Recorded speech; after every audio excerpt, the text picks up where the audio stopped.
Welcome to iDream. నేను మీ మాధురి. 5 వ్యక్తులు కలిసి ఒక హత్య చేశారు.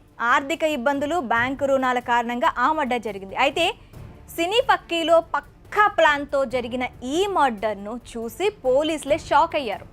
దోపిడీ చేయాలనే ఉద్దేశంతో ఓ మహిళను ఆమె కోడలు చెల్లెలు హత్య చేయడం స్థానికంగా కలకలం రేపింది. కేసు వివరాల్లోకి వెళ్తే జార్ఖండ్ రాష్ట్రంలోని రామ్గఢ్ విజయనగర్ ప్రాంతంలో రిటైర్డ్ రైల్వే అధికారి అష్రఫీ ప్రసాద్ కుటుంబం నివసిస్తుంది. ఆయన భార్య సుశీలాదేవిని పట్టపగలు కత్తితో పొడిచి హత్య చేశారు.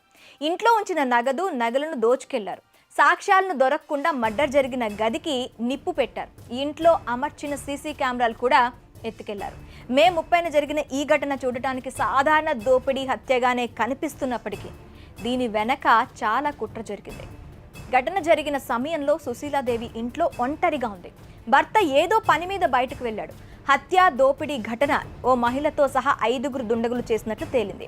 సుశీలాదేవి సాధారణంగా గుర్తు తెలియని వారి ఇంటికొస్తే తలుపులు తెరవదని, తెలిసిన వారు వస్తేనే తెరుస్తుందని కుటుంబీకులు తెలిపారు. అయితే క్రైమ్ జరిగాక పోలీసులు ఇంటిని పరిశీలించగా టేబుల్పై ఉంచిన ప్లేట్లో బిస్కెట్లు ఉండటాన్ని చూసి ఆమె వంటగదిలోకి వెళ్ళిందని అనుమానించారు.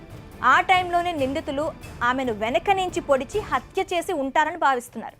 ఈ ఘటనకు సంబంధించిన ప్రధాన సూత్రధారులైన స్నేహ, ఆమె భర్త ఆరిఫ్ నయ్యర్, అష్రఫ్ అలీల్ను 72 గంటల్లో పోలీసులు అరెస్ట్ చేశారు. జూన్ 6న 4వ నిందితుడిని, 5వ నిందితుడు 27 ఏళ్ల అంకిత్ కుమార్ను జూన్ 15న గర్వా జిల్లా నుంచి పోలీసులు అరెస్ట్ చేశారు.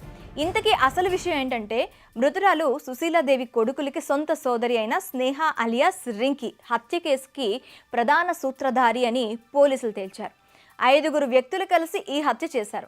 ఆర్థిక ఇబ్బందులు, బ్యాంకు రుణాల కారణంగా ఈ హత్య జరిగింది. తన చెల్లి, అత్తమామలు చాలా ధనవంతులని, ఒంటరిగా ఉంటున్నారని స్నేహకు తెలుసు. మృతురాలి ఇంటి వద్ద పూర్తిగా రెక్కి నిర్వహించాక హత్య చేయడానికి నిందితులు రిహార్సల్స్ చేసినట్టు తెలిసింది. పక్కాగా ప్లాన్ చేసుకున్నాక దుండగులు తమ వెంట 3 కత్తులతో వెళ్లారు. సుశీలాదేవిని హత్య చేసి దోచుకున్నాక ఇంటికి నిప్పు పెట్టారు.